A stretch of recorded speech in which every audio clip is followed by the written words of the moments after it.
వక్రతుండ మహాకాయ సూర్యకోటి సమప్రభా నిర్విఘ్నం కురు మే దేవ సర్వకార్యేషు సర్వదా గురుబ్రహ్మా గురుర్విష్ణుః గురుర్దేవో మహేశ్వరః గురుః సాక్షాత్ పరబ్రహ్మ తస్మై శ్రీ గురవే నమః. శరదా శరదాంభోజ వదనా వదనాంబుజే సర్వదా సర్వదాస్మాకం సన్నిధిః సన్నిధిం క్రియాత్. వాగర్ధావివ సంపృక్తౌ వాగర్ధ ప్రతిపత్తయే జగతః పితరౌ వందే పార్వతీ పరమేశ్వరౌ. ఓం గం గణపతయే నమః. సద్గురవే నమః. శ్రీ మహాసరస్వత్యై నమః. ఓం నమః శివాయ. శ్రీమాత్రే నమః. మనము శివానందలహరి నేడు కేటాయించుకున్నటువంటి 3 శ్లోకాలు 19, 20, 21 చెప్పుకోవడానికి ప్రయత్నం చేద్దామమ్మా. దురాశ భూయిష్ఠే దురతిపగృహద్వార ఘటకే దూరం తే సంసారే దురిత నిలయే దుఃఖజనకే మదాయాసం కిం న వ్యపనయసి కస్యోపకృతయే వదేయం ప్రీతిశ్చేతవ శివ కృతార్థాః ఖలు వయం. ఓం నమః శివాయ. శివ, దురాశల చేత దుష్ట ప్రభువుల గృహద్వారముల యందు పడికొట్టుకొనుచు పలు దుఃఖముల పాలు కావలసిన తుదిలేని సంసారమందలి నా పరిశ్రమల నేల నశింపజేయవు. నీ భక్తుడుగా ఉన్న బ్రహ్మదేవుని మీది వాత్సల్యము చేత ఆతని చేతలు పోగొట్టుటకు ఇష్టపడుకున్నావు కాబోలు. నీవు భక్తవత్సలుడవైనప్పటికీ నీ భక్తులమైన మాకు ఏమిటి లోపం? నిన్ను భజించి మేమును కృతార్థలమగుదుముగాక అని.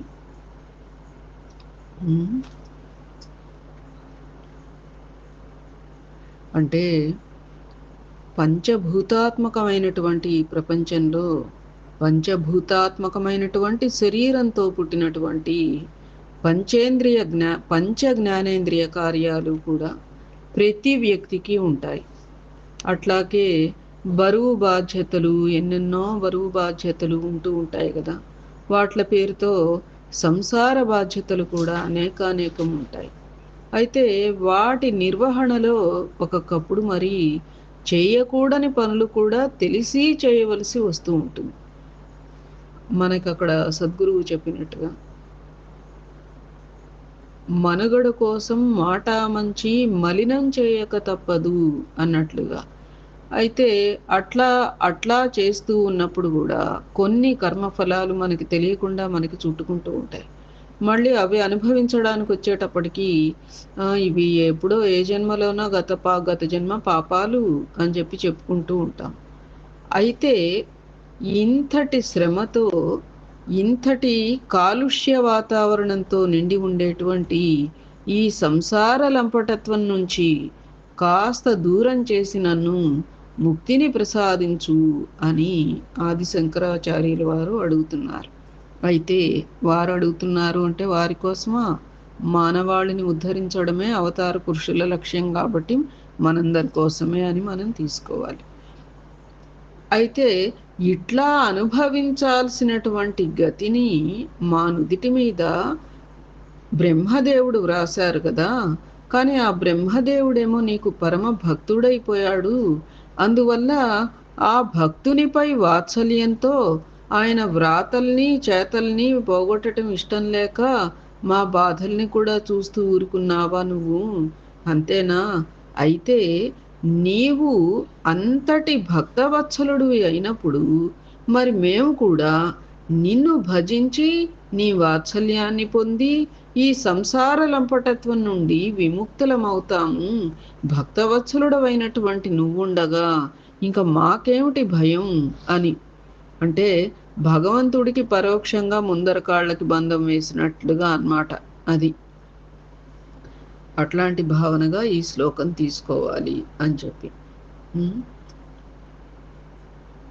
అంటే విధి లిఖితాన్ని సహితం మార్చగలిగేటువంటి శక్తి కల నీవు ఒకవేళ బ్రహ్మదేవుడికి ఆయన యొక్క భక్తిని చూసి అట్లాగే వాత్సల్యంతో ఆయన వ్రాతల్ని చేతల్ని పోగొట్టడం ఇష్టం లేక మా బాధల్ని కానీ చూస్తూ ఊరుకున్నావా ఏమిటి? అయితే ఆయనే కాదు, మేం కూడా అంతకు మించిన భక్తి తత్పరత కలిగిన వాళ్ళం. ఇంకా భక్తవత్సలుడివి కదా నువ్వెటు, కాబట్టి నీ వాత్సల్యాన్ని పొందితే ఇహ మాకేమిటి భయం అని. అర్థమైందా అమ్మా? అది. ఓం నమః శివాయ. తదుపరి శ్లోకం చెప్పుకుందామా? సదా మోహాటవ్యాం చరతి యువతీనాం చ గిరౌ. సదా మోహాటవ్యాం చరతి యువతీనాం కుచగిరౌ. నటత్యాశాఖా స్వటతి ఝటితి స్వైరమభితః. కపాలిన్ భిక్షో మే హృదయ కపిమత్యంత చపలం. దృఢం భక్త్వా బద్ధ్వా శివ భవదధీనం కురు విభో. ఓం నమః శివాయ. శివ, ఆది భిక్షుక, నా మనస్సు అనేటువంటి కోతి సంసారారణ్యమునందు చాలా చంచలముగా స్వైర విహారం గావించుచున్నది. యువతుల యందు ఆటలాడుచున్నది. ఆశలనడి పట్టుకొమ్మలను పట్టి దుముకుచున్నది. అన్ని మార్గములలో తిరుగాడుచున్నది. ఇహ లాభం లేదు. దృఢమైన భక్తి అనడి గట్టి త్రాటితో బంధించి నీ అధీనములో నీవే పెట్టుకొనుము అని. అంటే ఈ శ్లోకంలో మనకి పరోక్షంగా మనిషిలోని లోపాలను చెప్తూ ఆ లోపాల నుండి బయటపడే మార్గాన్ని కూడా చెప్పారుట. ఎట్లాగో చూడండి. మనస్సు అనేది ఎంతో చంచలమైనది. ఏ మేత వేస్తే ఆ మనస్సు ఆ మేతనే, అంటే ఏ ఆలోచన ఉంటే ఆ ఆలోచనలలోనే అది తిరుగుతూ ఉంటుంది అని మనం ఎప్పుడు చెప్పుకుంటాం. అయితే అటువంటి మనస్సును దృఢమైన భక్తి అనేది గట్టి త్రాటితో బంధించి నీ అధీనంలో నీవే పెట్టుకోనైనా మా వల్ల కాదు అన్నట్లుగా అని అక్కడ పరమాత్ముణ్ణి అడగటం అన్నమాట. మన ఏవ మనుష్యాణం కారణం బంధమోక్షయోహ అన్నదాన్ని బట్టి మనిషి పతనానికైనా బ్రహ్మపద సిద్ధికి అయినా మనస్సే మనిషికి కారణం. ఏమని చెప్పారు సద్గురువు? నీ మనస్సే నిన్ను బంధించుటకు గాని గొప్పవానిగా చేయుటకు గాని మూల కారణం అని. అయితే ఇక్కడ అటువంటి మనస్సును ఒక కోతితో పోల్చారు. కోతి అనేది నిలకడగా స్థిరంగా ఉంటుంది అంటే ఉండదు, దానికి చపలత్వం ఎక్కువ. మనస్సు కూడా అటువంటిదే అని. అంతేకాక మనిషికి ఉండేటువంటి మోహపాశాలని ఒక అరణ్యంతో పోల్చారు. దట్టమైన వృక్షాలతో, లోయలతో, వన్యమృగాలతో నిండి ఉండేదే అరణ్యం. మనిషి మనస్సేమో కామ వ్యామోహ మమకారాలతో నిండి ఉంటుంది. విషయవాసనల ప్రభావం మూలంగా వాటి నుండి లభించే తాత్కాలిక సంతృప్తి కోసం వివిధ విషయాల్లోకి వెళ్ళి ఇరుక్కుపోతూ ఉంటుంది. అలా ఇష్టం వచ్చినట్లు స్వైర విహారం చేస్తూ ఎంత చెప్పినా కూడా మాట వినని మనస్సు అనే కోతిని నియంత్రించి చెప్పు చేతల్లో పెట్టుకోవడానికి ఒక చక్కని ఉపాయం తట్టి శివునితోనే ఒక విచిత్రమైన ఒప్పందాన్ని ఆ యొక్క శంకర భగవత్పాదులు వారు చేసుకున్నట్లుగా. అది. ఎందుకంటే మా మనస్సు అనే కోతిని ఆ దృఢమైన భక్తి అనడి గట్టి త్రాటితో బంధించి నీ అధీనంలో నీవే పెట్టుకో అని సంపూర్తిగా బాధ్యత ఆయనకి అప్పగించారు కదా. అట్లా ఒక ఒప్పందంలాగా ఆయనతో. అది. ఏమ్మా? అంతేకాక ఇంకా కూడా చెప్తున్నారు చూడండి. ఇప్పుడు మన మనసుని అదుపులో పెట్టుకోవటానికి కూడా ఒక ఉపాయం తట్టింది. ఏమిటంటే విను, నీవు రోజు ఎట్లాగూ పుర్రెని చేత్తో పట్టుకొని భిక్షానికి గడప గడపకు వెళ్తావు కదా. అలా వెళ్తే నిన్ను పెద్దగా పట్టించుకునేవారు చాలా తక్కువ మంది ఉంటారు. అప్పుడు నీ కడుపు నిండా సరిపోయే భుక్తేమో దొరకదు. ఇళ్లకు వెళ్తున్నప్పుడు నీతో పాటు ఒక కోతిని కూడా తీసుకుని వెళ్ళు. అప్పుడు ఇంట్లో ఉన్న పెద్దవాళ్ళంతగా పట్టించుకోకపోయినా చిన్నపిల్లలు తప్పకుండా బయటకు వచ్చి నీ దగ్గర ఉన్నటువంటి ఆ కోతి చేష్టలు చూసి ఆనందిస్తారు. తమ పిల్లల్ని ఆనందపరిచినందుకు గాను కృతజ్ఞతతో ఆ పెద్దవాళ్ళేమో నీకేదో ఒకటి ముట్ట చెప్తారు. మరి కోతి ఏది అని అడుగుతావా? నా దగ్గర సిద్ధంగా ఉంది తండ్రి, నా మనస్సే ఆ కోతి. అట్లా చేశావంటే ఉభయతారకంగా ఉంటుంది కదా. నీకు కాస్త భిక్షం ఎక్కువ గిట్టుబాటు అవుతుంది, నాకు దీనివల్ల వచ్చే నానా తిప్పలు తప్పి కాస్త ప్రశాంతత చేకూరుతుంది. అయితే నీవిప్పుడు వెంటనే అయితే పంపించరా నా దగ్గరికి అని అంటావేమో శివయ్య. కానీ ఇది చాలా మొండిది స్వామి కోతి. వెంట వచ్చినట్లే వచ్చి వీలు చూసుకుని మళ్ళీ గభాల నా దగ్గరికే వచ్చేస్తుంది. అంటే భగవంతుడి సాంగత్యంలో ఆ మనస్సు ఎక్కువ నిలబడలేదు అన్నట్లుగా అమ్మ. అర్థమవుతుందా? ఎక్కువ నిలబడలేదు కాబట్టి ఏం చేస్తుంది అది? ఆ భగవత్ సాంగత్యం నుంచి గభాలన మళ్ళీ మన దగ్గరికి పరిగెత్తుకొచ్చేస్తుంది. అందుకని ఒక పని చెయ్యి, దీన్ని ఒక గట్టి త్రాటితో కట్టి ఆ త్రాటి రెండవ కొసను నీ చేత పట్టుకొని నీ అధీనంలో పెట్టుకు వెళ్ళు. మరి గట్టి త్రాడు ఎక్కడి నుంచి తెద్దామంటావా? అది సిద్ధంగానే ఉంది. నీ మీద నా భక్తి అనే దృఢమైన త్రాటిని గట్టిగా కట్టి నా మనస్సు అనే కోతిని నీ అధీనంలో నీవే పెట్టుకో. అది. నీకు నేను, నాకు నువ్వు. ఒకరికొకరు ఇలా సహాయం చేసుకోకపోతే మనిద్దరికి ఇతరులు ఎవరైనా ఎందుకు చేస్తారమ్మా సహాయం చెప్పు అని శివునికే ఉపాయం చెప్పి తను అపాయం నుంచి బయటపడ్డారు అన్నట్లుగా. ఎంత అద్భుతంగా ఉందో చూసారా అమ్మా. మనసు అనేది కోతి వంటిదే. దాన్ని అదుపులో పెట్టుకోవటం అంత తేలికైన పని కాదు. శివపరమైన భక్తిని జోడిస్తే కానీ మనస్సు అనే మర్కటానికి కళ్ళెం పడదు. అది కూడా మన ప్రయత్నం వల్ల జరిగే పని అంటే కాదు. ఆ శివుడే తన అధీనంలో పెట్టుకుని మనకి విముక్తిని కలిగించాలి. అయితే తన అధీనంలో పెట్టుకోవటానికి త్రాడు మటుకు మనం ఇస్తున్నామన్నాం. ఎలాంటి త్రాడు? భక్తి అనే దృఢమైన త్రాడు. అలాంటి త్రాటిని గట్టిగా నువ్వే కట్టు. నా భక్తి అనే త్రాటితో నా మనస్సు అనే కోతిని కట్టేసి నీ అధీనంలో నువ్వే పెట్టుకో అన్నట్లుగా అమ్మ. అర్థమైందా? ఓం నమ శివాయ. తదుపరి శ్లోకానికి వెళదామా?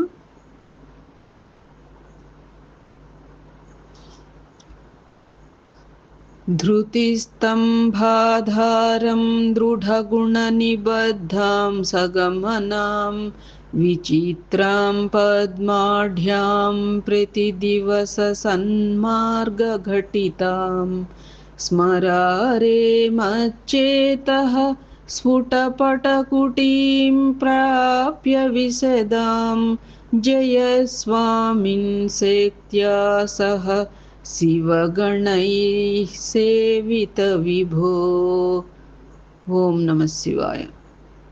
కామజయము కలిగి సర్వ స్వతంత్రుడవును, సర్వ వ్యాపకుడవును, పరమానంద స్వరూపుడవును అగు ఓ పార్వతీ వల్లభ, నా చిత్తం ఇప్పుడొక గుడారముగా ఉన్నది.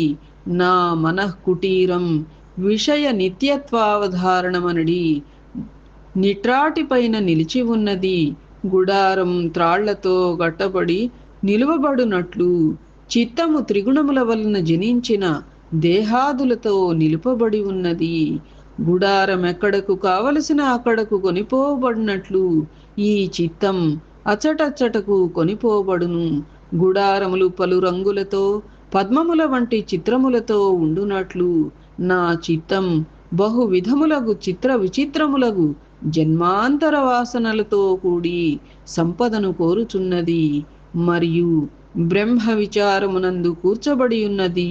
ఇట్టి నా చిత్త కుటీరమందు శక్తితో కూడా నివసించియుండుము అని. చూడండమ్మా, ఇందాకటి శ్లోకంలోనేమో చిత్తాన్ని పూర్తిగా ఈశ్వరాధీనానికి వదిలేశాం కదా, కోతి మర్కటం రూపంలో. అయితే తనకి ఇంకా చిత్తంపై మమకారం అధికారం లేనట్లు అన్నట్లుగా ఇందాకటి శ్లోకంలో చెప్పారు. చిత్తాన్ని శివపరం చేయవచ్చు గాని ఆ చిత్తం శివుడు ఉండటానికేమన్నా సదుపాయంగా ఉంటుందా అన్నదానికి ప్రస్తుత శ్లోకంలో ఆ చిత్తం ఎట్లాంటిదో చెప్తున్నారు చూడండి. అది చిత్తాన్ని ఇచ్చేసాం, కానీ భగవంతుడికి ఇచ్చాము అంటే అది మరి భగవంతుడు ఆ చిత్తంలో కొలువై ఉండడానికి ఆయనకి ఒక సదుపాయం చూడాలిగా మనం. అంటే ఆ చిత్తం ఎంత స్వచ్ఛంగా ఉండాలి. ఉండండి చెప్పుకుందాం. అయితే శివుడు ఇల్లు వాకిలి లేనివాడిగా ఉండాల్సిన పని లేదు. ఆయన హాయిగా వసించడానికి తగిన గుడారం తన వద్ద ఉంది అంటున్నారట శంకరాచార్యులు వారు. ఎలాంటి గుడారం? ఏ విధంగానూ వికారాలు లేనిది, అంటే బాహ్యమైన ఒత్తిళ్లకు బలాలకు ఏమాత్రం పాడవనిది.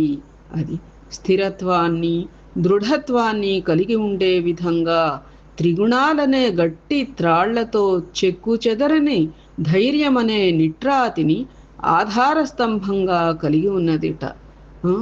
పైగా ఒకే చోట ఉండాల్సినటువంటి అవసరం లేకుండా ఋతుధర్మాలకు అనుగుణంగా నివాసాన్ని మార్చుకోవచ్చు. అది కూడా గాలి కన్నా వేగంగా ముందుకు సాగేది అని అర్థం. సగమనాం అనే విశేషంలో ఉందని గుర్తించాలన్నమాట.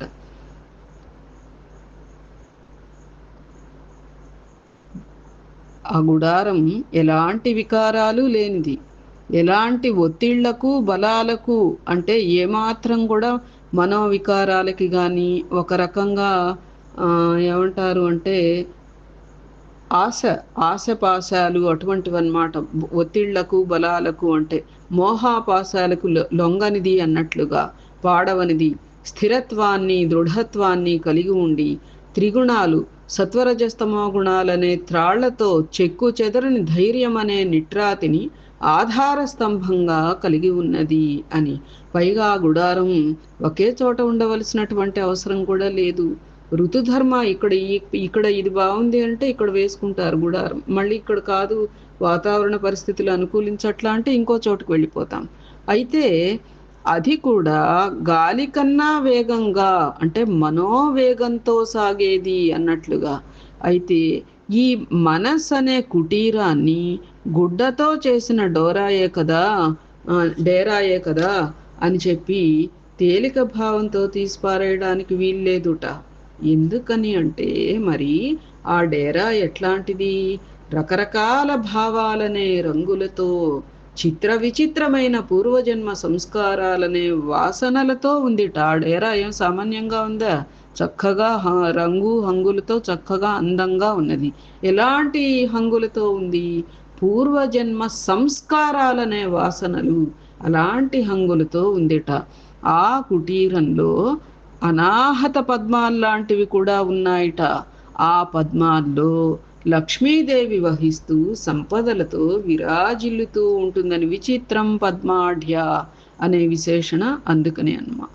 నిత్యం ఈ కుటీరంలో, అంటే ఈ మనస్సులో వేదాంత చర్చ, బ్రహ్మ జిజ్ఞాసకు సంబంధించిన కార్యక్రమాలు, రాజయోగాది మార్గాల ప్రవచనాలు జరుగుతూనే ఉంటాయి. మహానుభావులు ఇష్టపడి ఉండడానికి చాలా వీలుగా అనువుగా ఈ చిత్త కుటీరం ఉంటుందని ప్రతి దివస సన్మార్గ ఘటితం అనేటువంటి పదం అందుకని చెప్పారమ్మా. ఈ ఈ మనస్సులో అంత అంత గొప్ప మనసు. ఈ ముఖ్యంగా ఎందుకు చెప్తున్నాం ఇది? ఆ యొక్క పరమాత్ముడు నివసించడానికి ఆయనకి తగినటువంటి సదుపాయం ఈ చిత్తం అనేటువంటి, ఈ మనస్సు అనేటువంటి గుడారంలో ఉందా లేదా అన్నట్లుగా, కామదూరుడు కామహరుడు అయిన శివునకు పైన చెప్పిన లక్షణాలు గల తన చిత్త కుటీరం బాగా వాసనాయోగ్యంగా ఉంటుంది అని చెబుతూ, ఇన్ని మంచి లక్షణాలున్నటువంటి నా చిత్త కుటీరంలోనే మా అమ్మ పార్వతీదేవితో కూడా కలిసి హాయిగా ఏ చీకు చింత లేకుండా, నీకు అద్దె కూడా కట్టవలసిన అవసరం లేదయ్యా, ఎన్నాళ్ళైనా ఉండవచ్చు, నా ప్రార్థన మన్నించు, ఇంత ఆదరంగా ఆహ్వానించే నన్ను కాదనమోకు, నా మాట పెడచెవిన పెట్టకు, నన్ను అనుగ్రహించు తండ్రి అని శంకరాచార్యుల వారు శివుడిని ఆ రకంగా ప్రార్థిస్తున్నారు అనేటువంటి భావన మనం ఈ శ్లోకంలో తీసుకోవాలి అమ్మా. ఎంత అద్భుతంగా ఉందో కదా! అర్థమవుతుందా అమ్మా నేను చెప్పేది? అది కొంచెం నిదానంగా వింటూ ఉంటే మీకు అర్థమయ్యేటువంటి అవకాశం ఉంది. ఏమ్మా, తదుపరి రేపు కొనసాగించుకుందామా? ఏతత్ ఫలం సర్వం సద్గురు చరణారవిందార్పణమస్తు. సద్గురవే నమః. శ్రీమాత్రే నమః. ఓం నమః శివాయ.